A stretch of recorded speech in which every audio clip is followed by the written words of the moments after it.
This is Secrets to Win Big, your roadmap to sustained growth. Brought to you by Arjun Sen, founder and CEO of Zen Mango, top brand growth driver, and a former Fortune 500 executive who has been called one of the most marketing intelligent minds in the business.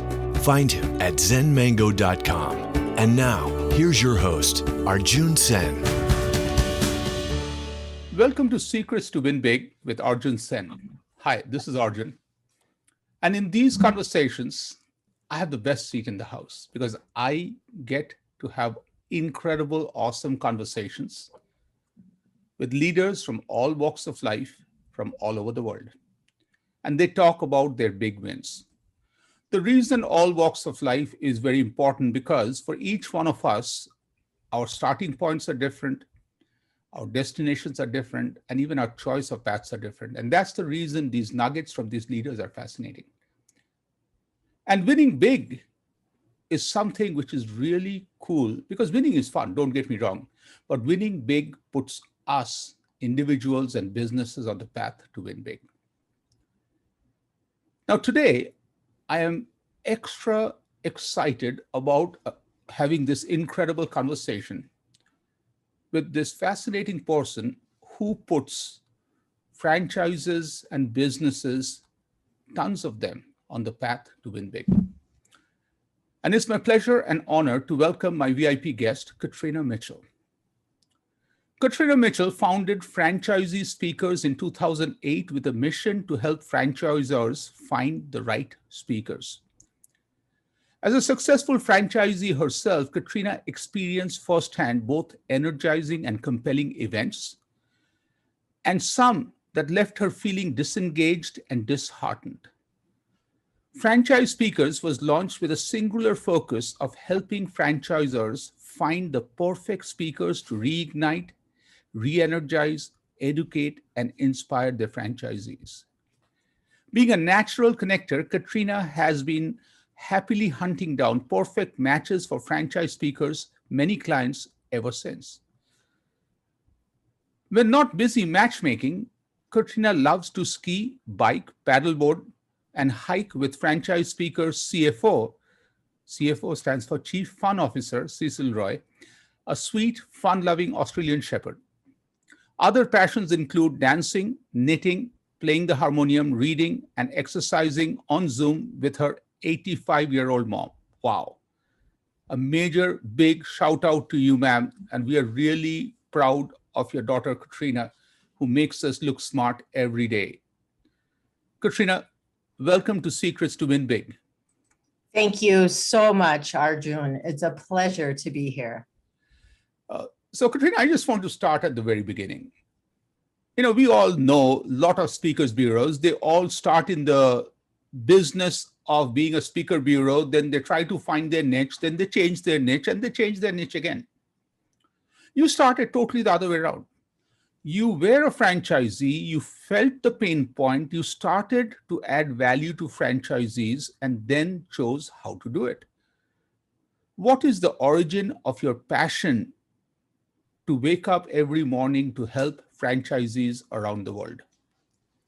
Well, thank you. It's a great question. I think when the best answer is how I explain what we do to new team members that join Franchise Speakers.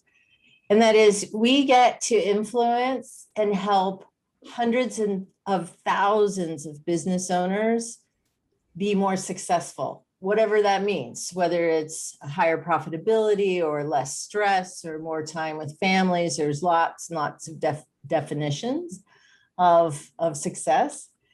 And so I really think about how we serve in the world. What's the end result? It's not what we do. We don't book speakers. We help business owners achieve success. You know, that's fascinating. I was talking to a friend of mine this morning. She's the CMO of a franchise organization.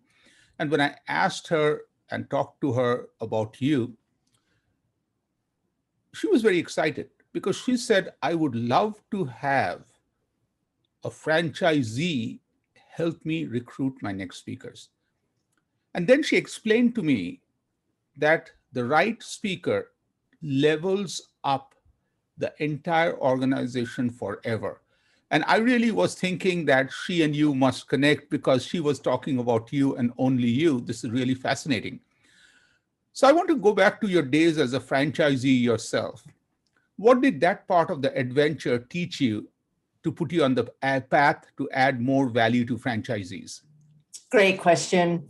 So as a franchisee, I would go to our annual convention, and sometimes the presenters would hit the mark and sometimes they wouldn't. And there were times that I actually, as a franchisee, felt almost insulted that the person that was at the front of the room didn't understand our business model, didn't understand the franchise relationship, did not understand that we were owner operators out in the field. It just didn't have a real connection.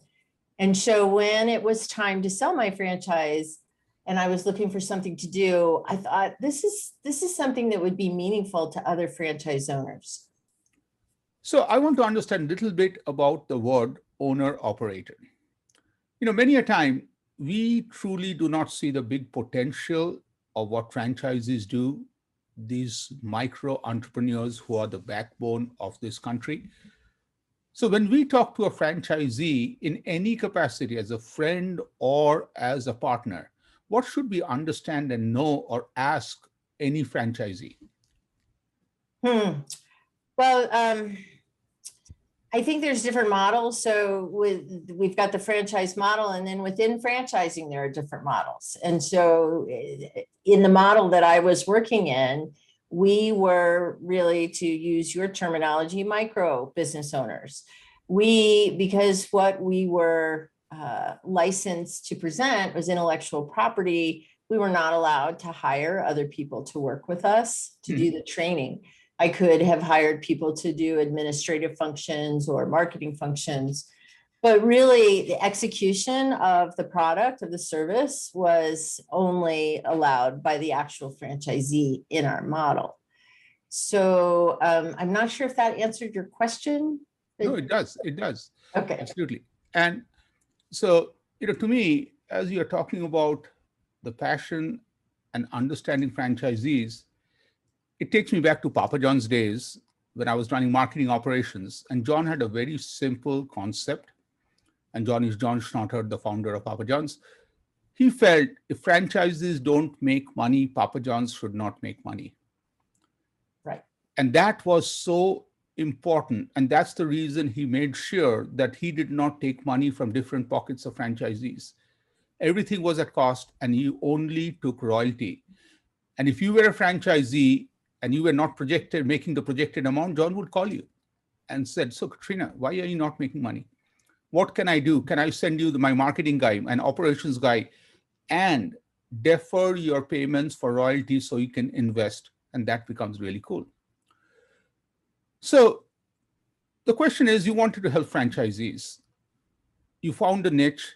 What made you choose starting a speakers bureau? Yeah, just a great question.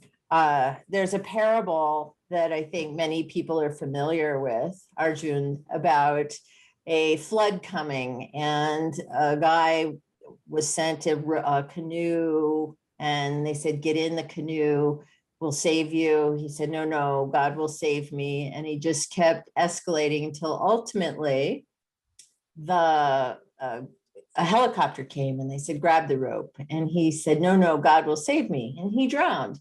He went to heaven and he said, "God, why didn't you save me?" And God said, "I sent you a rowboat and a canoe and a four-wheel drive and a helicopter, and you didn't take any of those." And so for me, it was a little bit like that every day when it was time to sell my franchise, every day I would say, what are my next steps? What can I do to serve?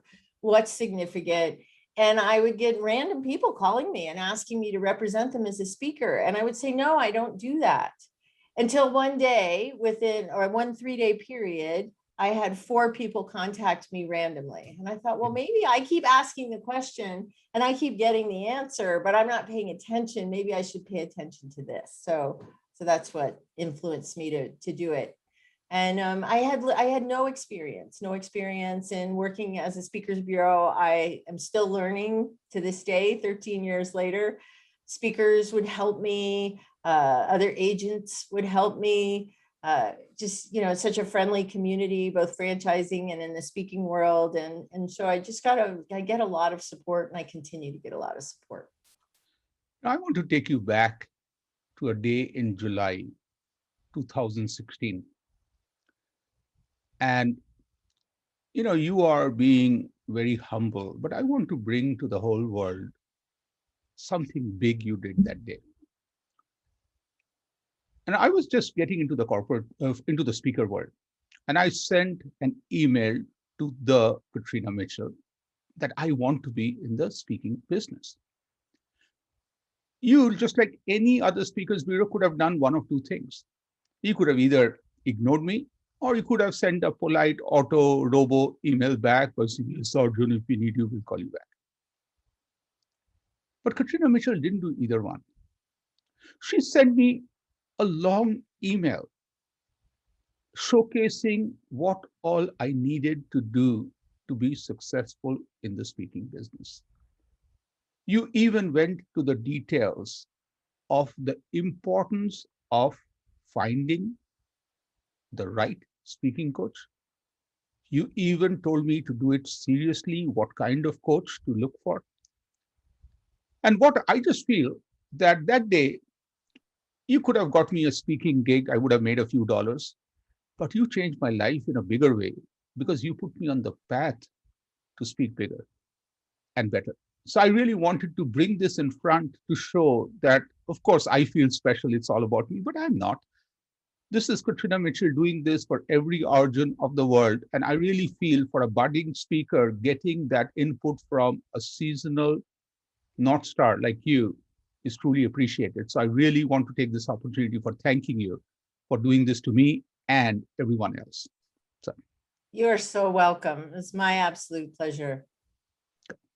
So now let's go back to franchisees. Okay, I was looking at some statistics before. Based on Statista, US has nearly 800,000, 0.8 million franchisees, accounting for 10% of all business. It's a lot of them. So a lot of these franchisees are single unit franchisees. As we talked earlier, micro entrepreneurs who wake up with a dream and make America amazing. What are some common needs for most franchisees? So if any one of us, not just speakers, anything service that we offer, we really must be sensitive to these needs of franchisees. So I describe what we do as providing a business toolkit. Mm-hmm. So I think that all of us as franchisees come to the market with different inherent skill sets. So either from a previous career or some exposure, some experience. I, for example, had a lot of experience in sales and marketing before I bought my franchise. So that was easy for me. And I had other franchisee colleagues that was very, very hard for. And they were always asking me for support and input in that area. Financial acumen was harder for me. And for other franchisees, they were very fluid in that area. So what we are always looking for is business tool training, whether that's customer service or marketing or leading teams, financial acumen. But I'm personally very passionate about personal growth and development and personal accountability. So I'm very interested in helping franchise organizations with education, with speakers and trainers that might be mindset, resiliency, happiness, stress, well-being. So lots of things on the business development, but also on the personal development. Like, how can we help each other improve as humans? Love that. How can we help each other help as humans? That's huge. So let's build on a little bit more on the franchisor relationships. And from outside, many a time we hear so many articles, I think, which is sometimes to sensationalize that franchisee-franchisor relationships in most companies is not very good. And especially we know that they have to work together for a big win. What can these guys do, a franchisee-franchisor, to be aligned a little better? Okay, that's a great question. I would say number one is transparency. And number two is open, kind communication. Brilliant. I just want to add something there is, I was working with a client on a consulting project, and their franchise advisory board who would pay me wanted to talk to 10 franchisees I worked with in the past. And the CEO of the company also came from Papa John's. So he said, I know the franchisees to talk to. Can I choose any franchises? I said, absolutely, you go ahead, man. And then when I got the project, they said, do you know 9 out of 10 people used one word to describe you? And I was worried. I was very worried. 9 out of 10 means I'm either did good or I really messed up. They said the word was trust. And the 10th person, I was very curious what he said. He said about accountability. And that was a big learning after that for me to reflect back is anywhere with any franchisee. The number one is trust. Trust is the bridge. If you and I have a trust that you know that if you throw the ball, Arjun will be there. Like if you're going out of business and my job is to send follow-up emails to 4 of your clients, you know very well if internet is down, Arjun will travel, drive his car to get the message there, and that is trust. And I really feel that based on what you were talking about is adding the trust to that is so important because once there's trust, everything else falls in place. Yes. I want to push you a little bit on winning big. When you are helping franchisees, you don't help them just to get to the next level. You talked about not just the business success, the human success. You're always aiming to make them long-term winners. How do you define win big in your world? It's a great question. Excuse me, and I really appreciate it. I've thought a lot about it, and I think winning big is certainly the financial metrics that we're all looking at, but also quality of life and quality, the amount of time and the quality of time that we get to invest with people we love. Wow. That's winning big to me. And, what you hit is wealth is different for different people, but each one of us have the same 24 hours in a day. And you making an impact on how we can maximize time and feel good about it is really priceless. So I want to get a little personal. And a few years back, you went through some very serious health challenges. And it freaked us all out because there's a lot of love that you have earned from everyone in the industry and from friends and rest of us. And we are all very grateful and fortunate and feel blessed that now you're back stronger than ever. We are grateful and happy to see you leading franchisees to higher levels. So here's a personal question. How did overcoming the health challenge change you, make you stronger? Well, I think the answer to your last question about what defines success, I think that became super clear through the process. It was 4 years and 2 different cancer diagnoses, and it just crystallized for me what is really meaningful in my life. And it sounds a little bit cliche, Arjun, because people say, well, they get a life-threatening diagnosis and everything shifts for them, but indeed it does. I don't take things as seriously as I did before. I'm not I don't get as wound up about business, events, good or bad. It really is quality time with people I love and the joy factor. How do we bring joy and play and fun into every day? At this point, if I have to name this episode, I think a front runner would be bringing joy to franchisees. Yeah, You bring something so much more than just business success. Don't get me wrong, you bring business success, but there's a lot more. So I love that. Absolutely. That joy is so powerful. So let me ask you a fun question. Okay. If you could go back in time and meet Katrina just graduating from high school, a lot of energy, what would be one thing you would tell that amazing kiddo? Start sooner. Start as soon as you can. Take a chance, take a risk.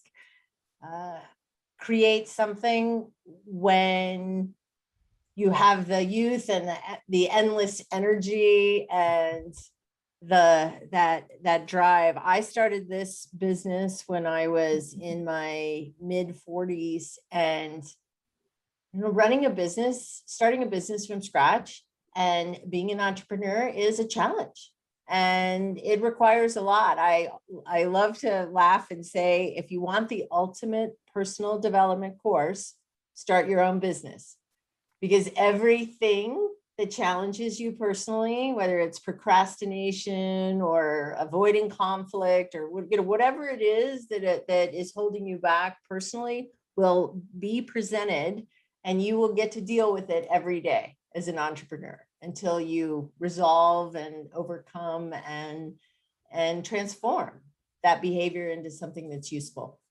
Brilliant. So let me ask you the second half of the question. If you could have a conversation with 88-year-old Katrina, who is just getting ready to do holographic Zoom, like the world has to change in the next few years, holographic Zoom with her daughter and grandson, what would you ask Katrina, 88 years old? What would I ask Katrina, the Katrina at 88? The question I would ask. How could you have had more fun? Wow. Fun and joy. I love those two pillars. Yeah. I don't think, Arjun, that they're exclusive to business success. Mm-hmm. We construct all of our relationships in our business around our core values. Number one is kindness. Mm-hmm. Number two is respect. And then it's really a mix in the order after number one, because I feel like if you're kind, you can have respect. If you're kind, you have open-hearted communication. If you're kind, you have integrity, or you can have integrity. So it really starts with kindness. But fun is also one of our core values. And I think, as you're talking about, I think living those core values as you and your team do is so important, because you and I both know that there's so many businesses who have these amazing posters of core values which come out during annual meetings or something, and rest of the time, dust gathers on them. But you, with your spirit, living that every day is priceless. So, I just want to understand a little bit more about how you work, because success like yours, which is repeated, ongoing, doesn't happen without ongoing processes. Is there a routine or a ritual that you're comfortable sharing when you wake up first thing in the morning, or the last thing you do when you're wrapping up your workday? Okay, thank you. So I'm a big morning person. I wake up wide awake. I'm up very early at 4:30 in the morning, 5 o'clock in the morning. I have a committed meditation practice. I take my beloved CFO, Cecil Roy, out for a hike in the hills. We get some fresh air. We spend time with nature. And I think about my day. I come back in, have shower, dress, have a green smoothie, and get to my desk. My entire team has worked remotely for the last 13 years. And so the commute is pretty easy and pretty great. And what's the last thing do you do when you're wrapping up your day? I would like to say I do this all the time. What I ideally would like to do, and I do many days, is recap the day and celebrate my successes. I learned that very early in this business from a beloved and trusted coach. Excuse me. She very quickly pointed out that I was very hard on myself and very drivey. And she insisted that we start every call with the 3 things that I'd done really well between the 2 meetings. And that really created a habit for me of just pausing and breathing and giving myself a big pat on the back and recognizing what I'd done well, what I'd done right.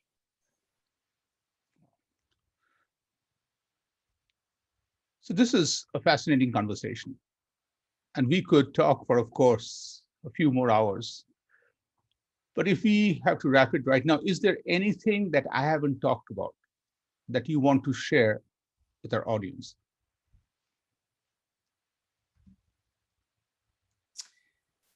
Well, I think that you touched on it early in the conversation that bringing in outside talent, bringing in a speaker for an annual convention or a trainer or a regional roadshow. I mean, bringing franchisees together is the franchisor's opportunity to help them fall back in love with the brand.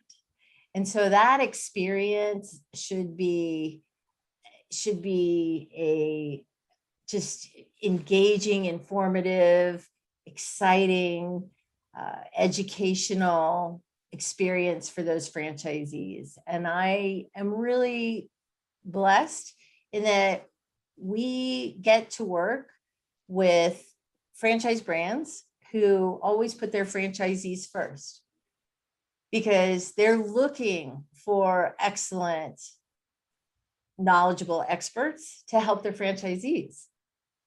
So we don't work with a lot of brands who would never invest in the success of their franchisees. They would never call us. They would never hire a speaker. So I think from that aspect, we're just really blessed because we work with these amazing, conscious, authentic, kind experts. And then we work with clients who have their franchisee success up front, first and foremost. So it's just it's a great way to wake up and go to work every day. I don't think you can call it work. The way you're smiling and you're describing that, I don't think it is work, but I'm glad you are doing this. You know, what I found is in every business, Zen Mango, we call that the proprietary thing is we are in the feeling business. Each one of us want to make our clients and customers feel good, but not many of us succeed. And we have a 4-step process, which I think you epitomize. The 4-step process is because we are humans, think human, be human, think human, feel human, and then act.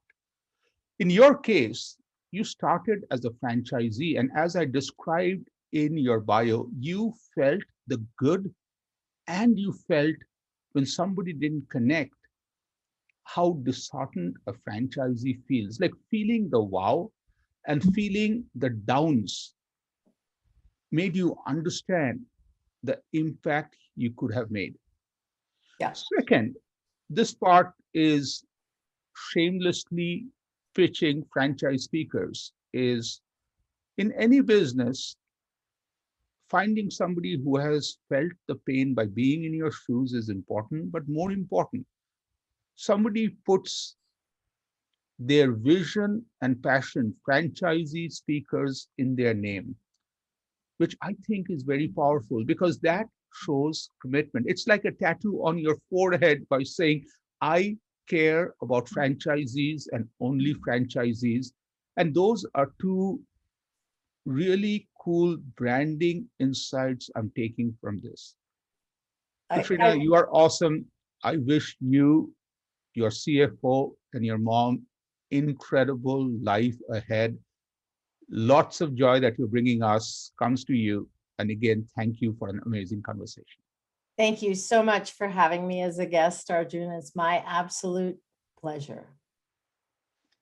Thank you all for listening to this fascinating conversation. Okay. I knew a little bit about Katrina before, okay, but I had no clue that the whole conversation will go to the higher level of joy and happiness. I was expecting a very corporate discussion by saying 18 steps to make this happen is the following. But then I realized there's this person who even forgets that she works hard. It's really fun, joy, and play, but adding value. Thank you again. Thank you all for listening and looking forward to another conversation with another leader from another walk of life and bringing it to you real soon. Thank you. You've been listening to Secrets to Win Big with Arjun Sen, founder and CEO of Zen Mango, top brand growth driver, and a former Fortune 500 executive who has been called one of the most marketing intelligent minds in the business. To learn more, visit www.zenmango.com. Share this podcast with your friends and subscribe wherever you like to listen to podcasts.